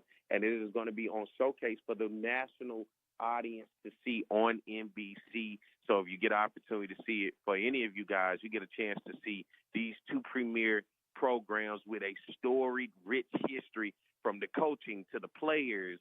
Not only that, all the way down to the ball game itself today.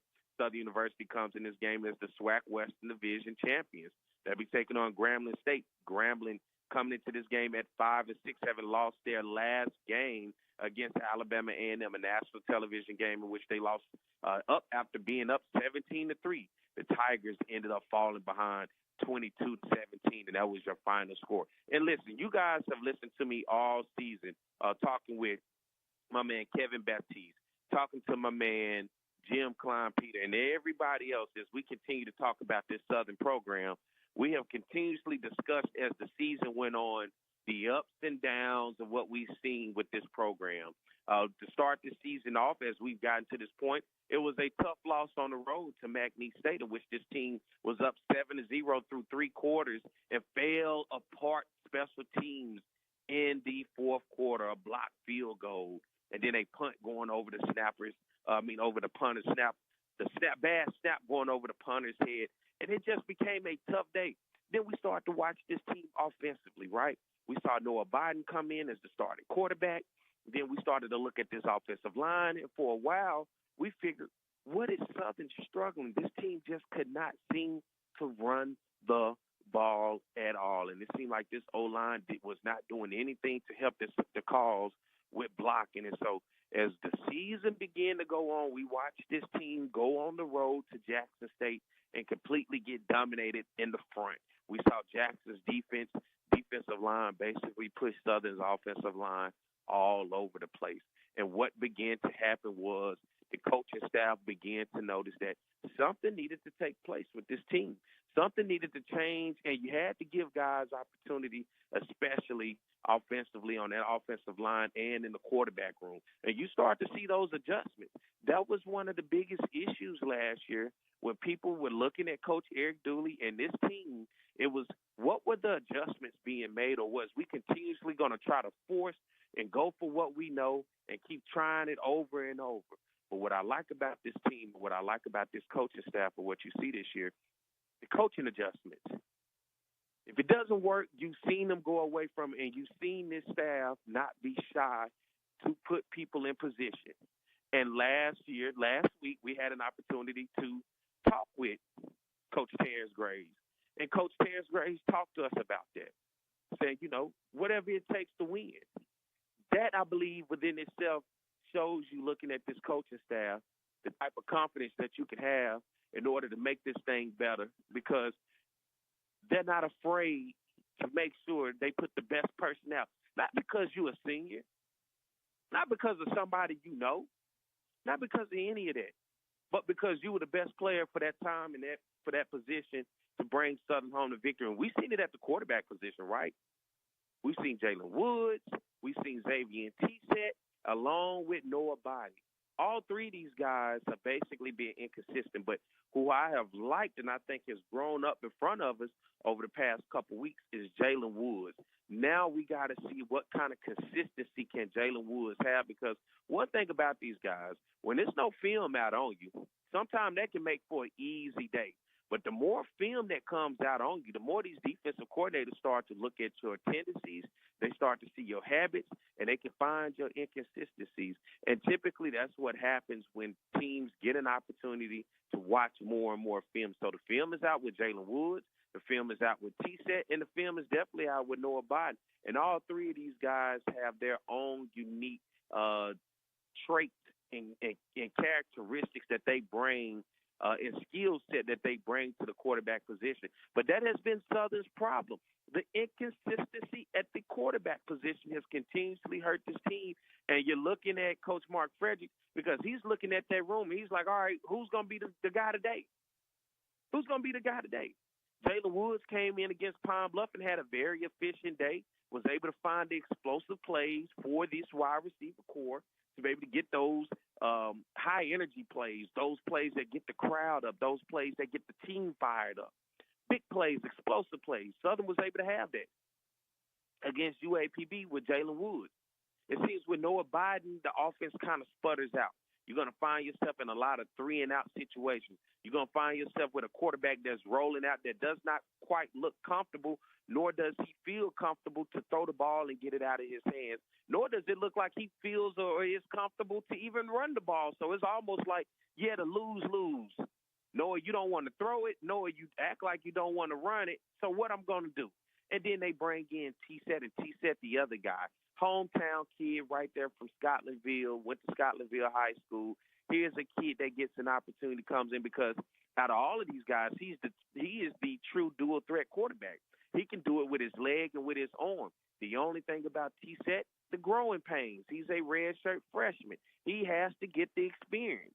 And with that experience, sometimes it comes the ups and downs of the position. And that's what you get out of Xavier and T-Set. You're getting the ups and downs of the quarterback position because at some point you have to realize you don't have to win it all yourself. At other times you just got to realize make the plays that we're asking you to make. You don't got to do too much. And then most of all, I think we all can agree, as long as you keep the ball out of the other team's hand as a quarterback, you all right. And T-Set has had an issue with turning the ball over. He had 2 fumbles when we were at Texas Southern. That was the interception, a pick six, and a fumble. And both those turned into points that almost cost Southern the game against Texas Southern. So when you look at this position of where these quarterbacks, you just ultimately got to find whoever has the hot hand. Now, will we see Noah Biden today? I don't know. Will we see Jalen Woods today? I don't know. Will we see Xavier T-Set? I don't know. I don't know what we're going to see today out of Terrence Gray's team because it's whoever's had the hot hand up until this moment that we'll see today. He's not going to have no favorites. There's not going to be no favoritism. And then I think on the other side, looking at the run game for Southern, listen, Kobe Dillon and Kendrick Grimes are those dudes. And you got to include C.J. Russell. All 3 of those guys, when you go to that quarterback room, C.J. Russell, Kobe Dillon, along with Kendrick Grimes, all 3 of them can get it done. They're all different within their own ways. Kendrick Grimes is a great out of the backfield, dump it off pass, straight to him and let him go to work. Kobe Dillon hand it off, just let him ground and pound and wear a defense out. And C.J. Russell is kind of a hybrid of both of them. He can get it out of the backfield. He can ground and pound it as well. They're not no big guys. They're elusive backs. Kendrick Grimes, he was on the show earlier to start the season. He said he kind of, if he had to compare himself, he would compare himself to that of more of a Alvin Kamara, who plays for the New Orleans Saints. So you kind of get an idea of the type of back that he is with the shiftiness and everything that comes along with him. But most importantly, you look at this program, you look at these guys offensively, and then you go to that tight end room. You look at Dupree Fuller. You look at Jermaine Minor.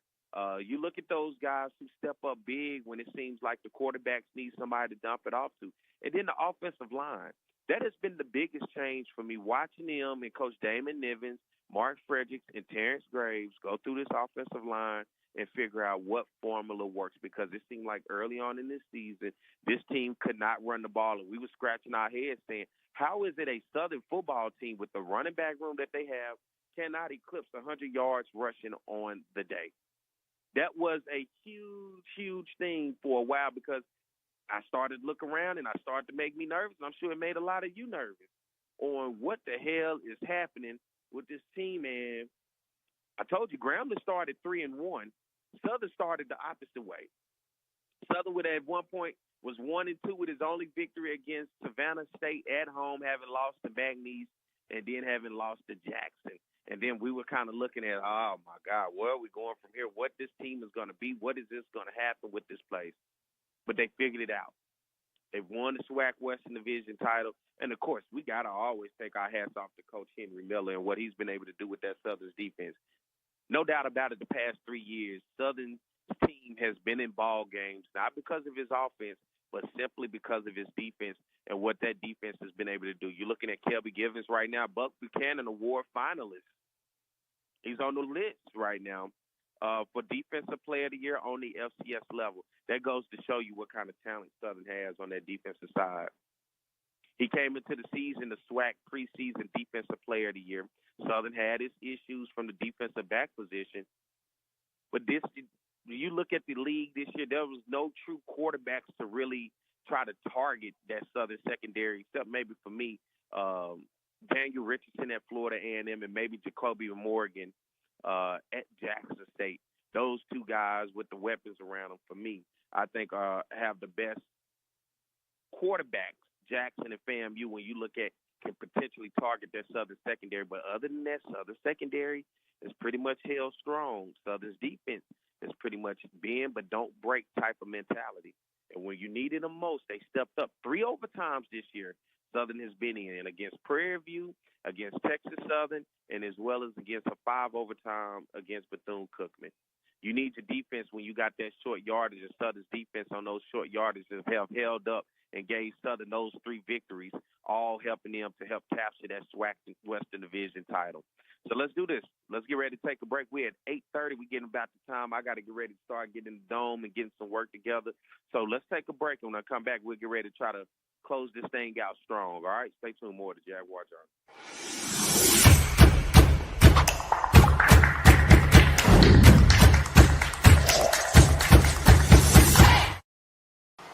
It's On the Yard Sports, and I'm Perry White, and what I need for you to do is go follow and subscribe to our YouTube, Facebook, Instagram, as well as Twitter right now. T.R. Ricks is a fifth-year senior who's getting his first chance to drive the train that Bob talked about. And right now, he's driving it quite well because the Southern Jaguars are kicking butt in the SWAC conference. As Bob mentioned, 6-0 overall in the SWAC, and T.R. Ricks has played so well, over 2,000 yards passing. In the last 3 games running the football, he's been over 100 yards on the ground. The respect factor that he gets from his teammates is incredible. As a fifth-year senior who's never started, they elected him captain.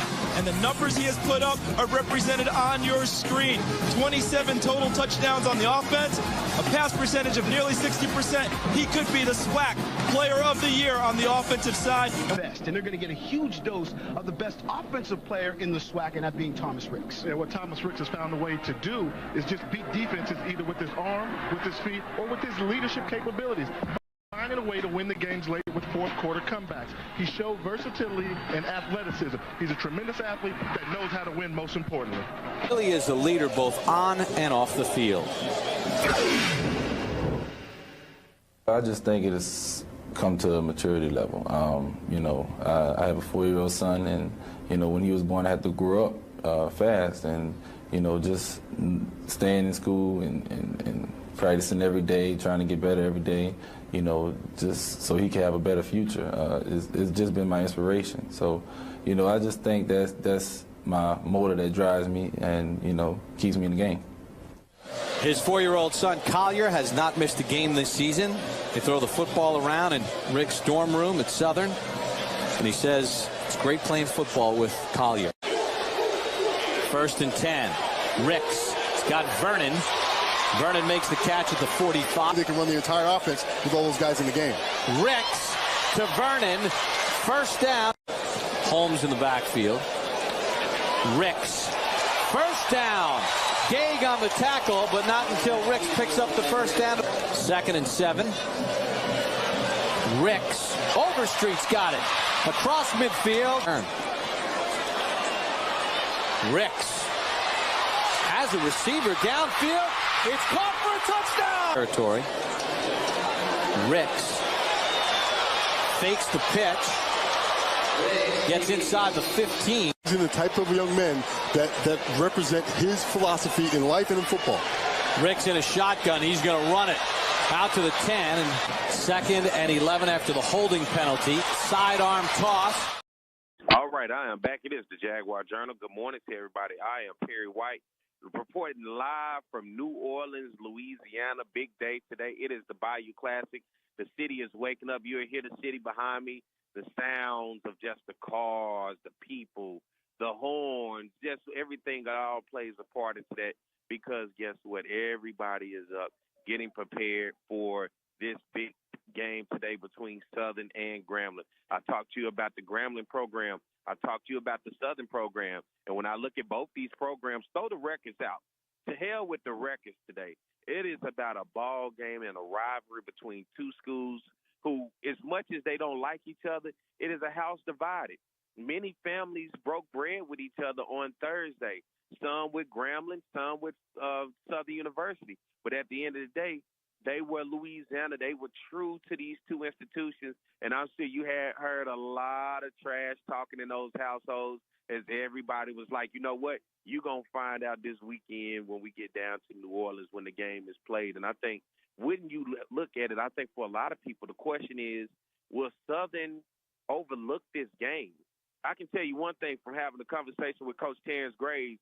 He's not going to overlook this game, and that is a message he's trying to put to this team. Remember, they were one game away from clinching the SWAC West, and Bethune-Cookman came into town, a Bethune-Cookman team that had only won 2 games against Grambling and against Mississippi Valley, and they pushed Southern into 5 overtimes. You know why?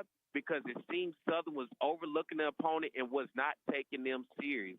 Southern cannot overlook this opponent today in Grambling, and they have to take them serious, in which we all know is a rivalry game. It is the biggest stage in the state of Louisiana, sitting at the Caesars Superdome between these two schools. How can you not look at it and see it that way? And if Southern wants to head into next week's game against Grambling, they're going to need that momentum to continue to push forward with today's ball game. And you got your 2 biggest rivals back-to-back weeks, right? If you're going to get to the Celebration Bowl, what better way to knock off your in-state rival Grambling and then to get past Jackson State? So when you look at both these teams that Southern has in front of them, they're rivals. And that was one hell of a storyline headed into the Celebration Bowl about the road to the championship for Southern, getting past his 2 biggest rivals who are sitting right there saying, hey, we both want to give you an L before the season ends. And for Southern, you need both those W's before you head over to Atlanta for the Celebration Bowl if Southern wants to make its first appearance in the Celebration Bowl. You look at last week's big victory. You look at Jackson State, who's going to be next week's opponent, and I'll talk a lot more about them next week as we get ready for the big game. But 48-10 victory over Alcorn, their rival last week in the Soul Bowl, they did not overlook them. They took them serious, and they went in there and handled business early, got it out the way, and sent the Alcorn fans home by the time it was the third quarter. Southern wants to go in and has to be dominant like that today. Give your guys, your starters, give them an opportunity, get the reps, take over this game, get up early, and then slow down, and then be able to get those other guys some reps and then slow down and get your starters some rest.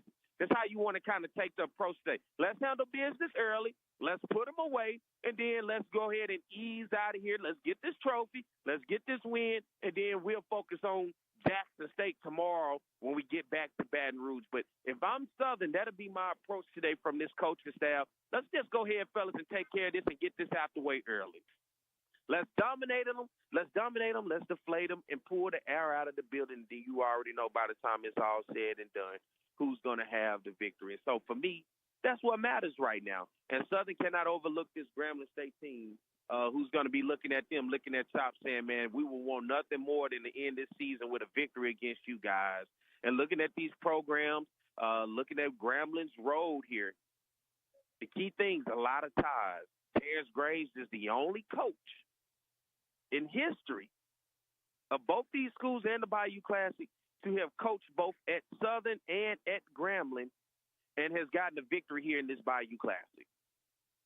Both times he was an interim coach. Today will be the first time where there's going to be no interim tag attached to him. He's going to be the head coach heading into this one. But he won a game in the Bayou Classic as the interim coach at Grambling State. And then when Broderick Fobbs was let go, and then he won a game in at Southern University in Baton Rouge as the interim when they let go of Coach Eric Dooley last year. So looking at this program, looking at Coach Terrence Graves, Can he get it done again? He's 2-0 so far in Bayou Classic as the interim coach and as being the guy in the main position. He has a SWAC Western Division title coming in with him today, and it's going to be interesting to see, will he be able to keep it going and have what they call that Louisiana magic, that Bayou Classic mojo, to keep him undefeated and going against two guys who know this program very well, Jason Rollins and Eric Dooley, both former coaches at Southern University within the past 5 years or so.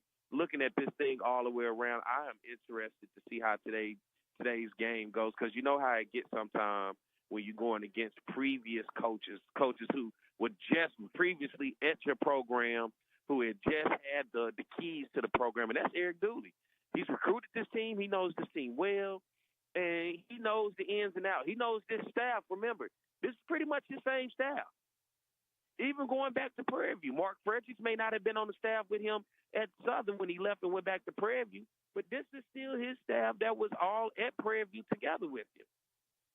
So he knows this staff very well. He knows this team very well. And today we're going to find out how important and how much of that is going to play a part in this ball game when you look at these teams. And so I'm interested to see. I'm kind of getting distracted because the world around me is starting to wake up. People are walking by. People are looking, trying to figure out who I'm talking to, what I'm talking about. But at the end of the day, I'm talking to y'all.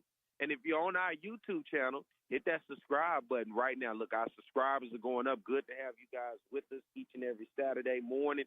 And I keep saying, it's amazing I'm up this morning with this much energy, because it feel like the sun was just coming up when I was going to bed, and that 6 o'clock a.m. alarm came to me quick. And so now that I'm up, you get that. Just do me a favor this morning for me being able to get up and show a little discipline. Hit that subscribe button for me on the YouTube channel. Do you mind? And even if you're listening on the radio, just go over to the Jaguar Journal YouTube channel and hit the subscribe button, right? You can listen to me on the radio, but you can also listen to me on the YouTube channel, just in case if it's something you want to go back and listen to, something more you want to hear.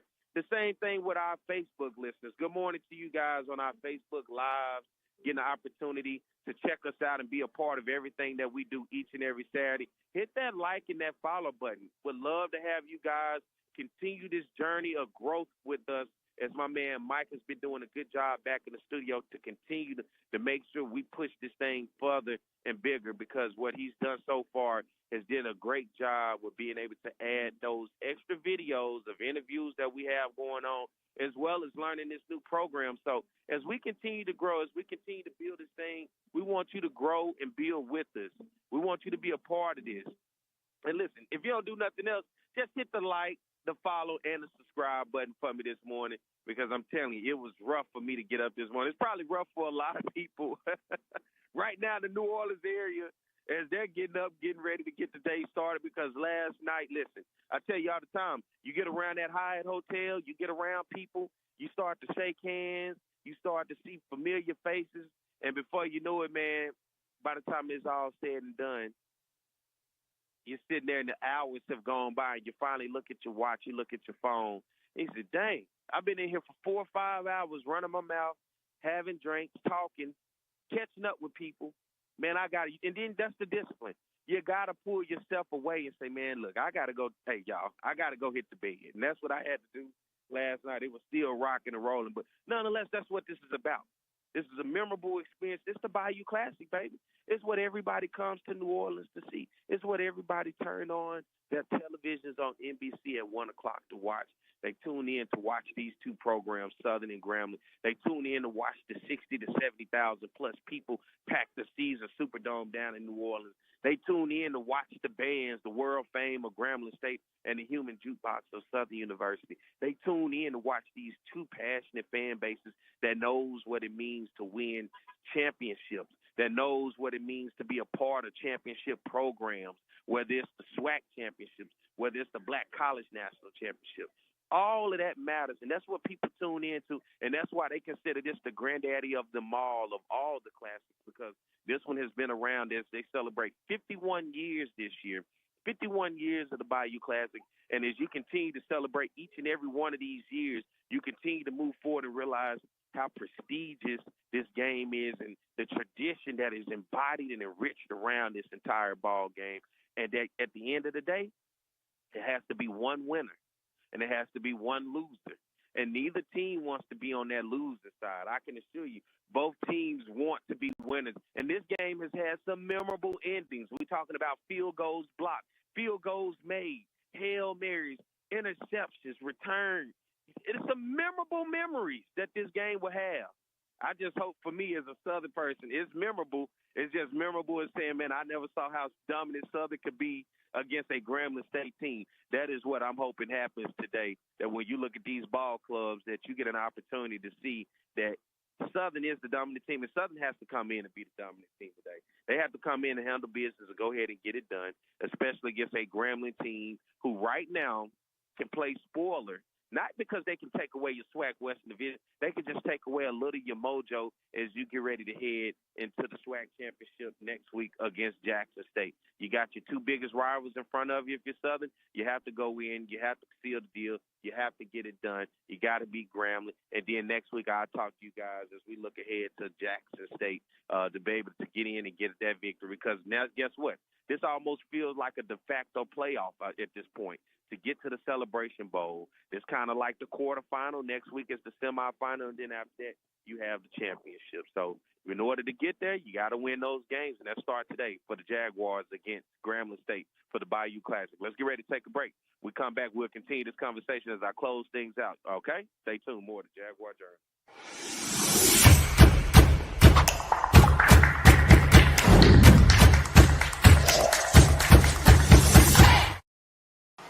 It's On the Yard Sports, and I'm Perry White, and what I need for you to do is go follow and subscribe to our YouTube, Facebook, Instagram, as well as Twitter right now. Talk about offense, we talk about Southern, and it begins with their passing game. Tom, beyond potent, we're talking about high octane, we're talking about fast break, we're talking about 41 points a game, some 500-plus yards since Terrence Levy has taken over this offense. Because that young man doesn't drop any ball.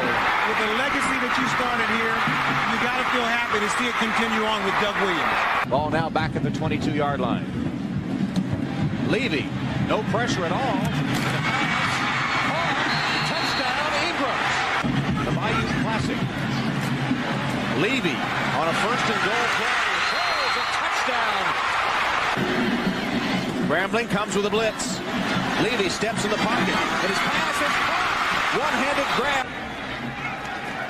Sort of in the middle of the road of the SWAC, but immediately they jump on the Jackson State defense. And here's Levy rolling out. And the pass is caught. Ball is at the 31-yard line. Again throwing the football downfield. Oh, and his receiver, Hayes, makes the catch. See you later. Touchdown, Southern. If you're going to get, I got some free tickets. Look out for it, brother. Going downfield. Oh, and what a play by Southern. Score. He's played a lot tougher ever since. And this is a free play for Southern. 2nd and 15. It's a free play. Levy completes his It's pass. a free play. Oh, and he's still up. It's a free play. Hayes is going to continue running inside the 10, the 5. Unbelievable, Michael Hayes. 3rd down. 23 for a first. Levy over the middle. Nice pass that time. 2nd and 20.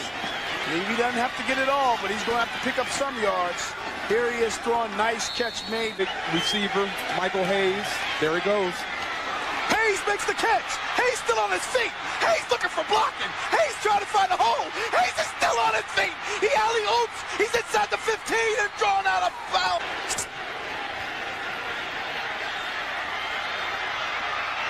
Touchdown. Backfield. Plenty of time for Levy across the middle. Has his man at the 15. You know, I don't know if you want to break the spirit of Terrence Levy or not. Here he wings one wide open down the middle, and a one-handed grab made. The way. 3rd down in 4. And here's Lewis off the catch. Lewis still on his feet, and Lewis is streaking down the sideline. Touchdown. So they move back 5 yards. Levy on 3rd down. Looking down the sideline. Yes, sir. Big time player. Guy guys stepping up like they're going to blitz, he really is going to start thinking. Levy pump and go. Levy finds his receiver, Devin Lewis. Good experience, a receiver experience for Hines. How great is it to have a quarterback coach? Tipped ball is caught by Hayes. Michael Hayes has the speed. Hayes to the 10. Touchdown. It's 2 core passes today. 3rd and 4. Here is Guyen with the reception and the first down.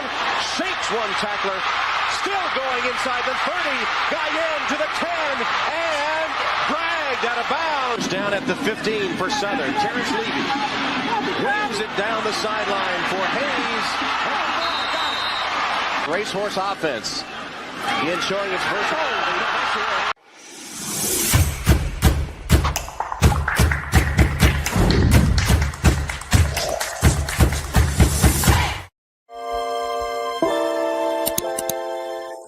This is the Jaguar Journal. Listen, everybody, it is getting to that point. It is the hour.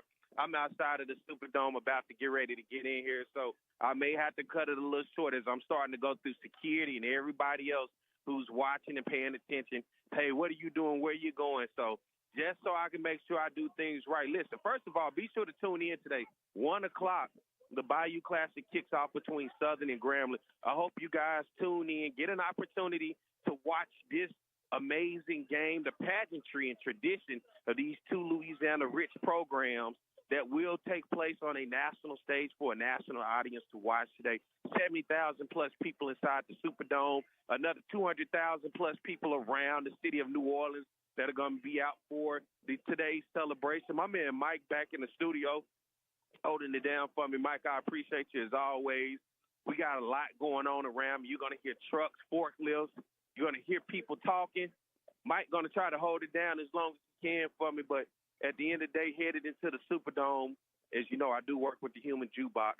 The band is about to get ready to practice because then they have to be able to do what they have to show for NBC. So the TV production people know exactly what to do for today's big game. But Southern University, SWAC Western Division champion, comes in against a 5-6 Grambling team who has struggled this year. And Grambling coming in after having lost their last game against Alabama A&M.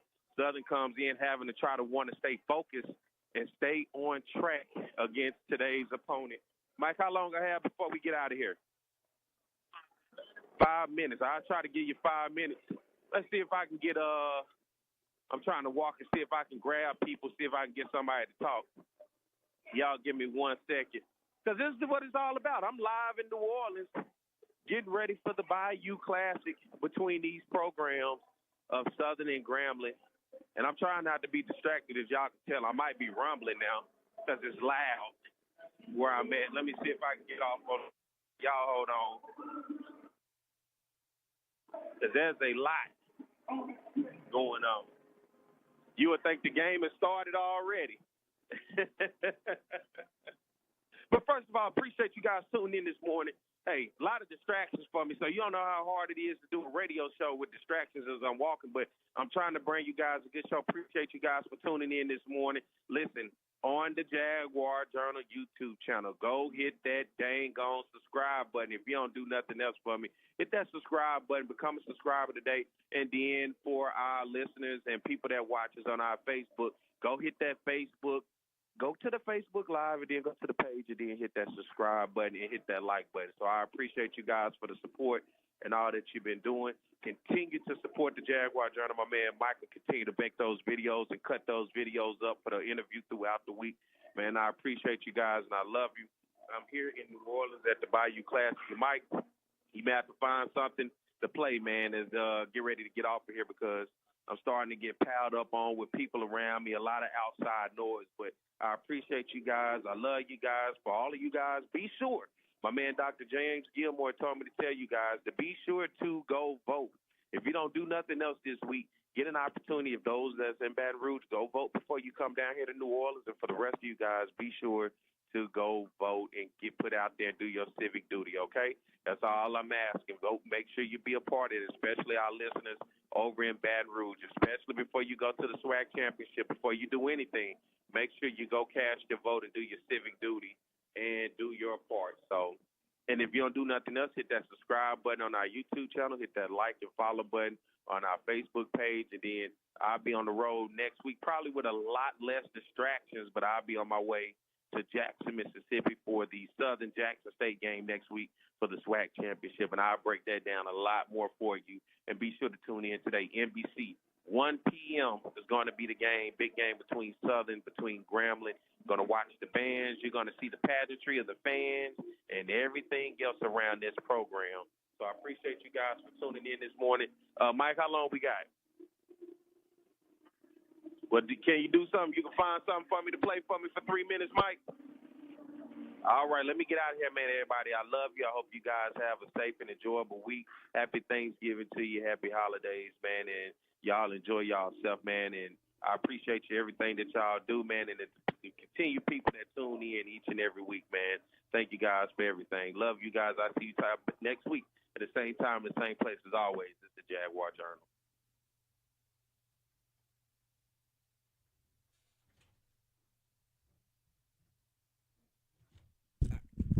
Hey, what's going on, everybody? I'm Mike, the producer. I ended off the show in a couple minutes. I just want to let you guys know to please like, subscribe, and follow our Facebook. We do have a couple social medias. Don't mind this Colorado jacket. Dion, it was just my favorite corner. You know, I have to buy it. I went to Colorado one time. I had to buy it. But we do have a 1,000 subscriber special coming up once we hit 1,000 subscribers on YouTube. Me personally, will be dropping a, what's it called? A gift with the Jaguar Nation. If you guys are subscribed, what I'm going to do is pick one of our subscribers from YouTube to send the gift out. I'm not going to tell you guys until we hit the 1,000 subscriber mark. But, like I said, just make sure you guys do subscribe, like, share, make sure we grow this channel together. I've been on this show for the past 4 years, and I do love everything that comes with it. I've been producing since I was 18, 22 now, and this is the first show I actually started out on, and I don't plan on leaving anytime soon. I'll be here if Perry's still here, even if there's another host here, and I hope that never happens. But, you know, this is the Jaguar Journal. Hope you guys love the show today. Hope you guys love the show in the future, and hope you guys love enjoying and watching the show. One more time, my name is Mike Patel. Hope you guys love the show, and I'm about to go run back to the producer chair. I'll see you guys later.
What's going on, everybody? I am Perry White. I'm the host of the Jaguar Journal. I want to make sure that you guys tune in live each and every Saturday morning from 7 a.m. to 9 a.m. on 107.3 FM. We also have our affiliates in Alexandria, Louisiana, as well as down in New Orleans. And if you're not able to catch us on radio live, you can subscribe to our YouTube channel as well as follow us on Facebook. It's the Jaguar Journal.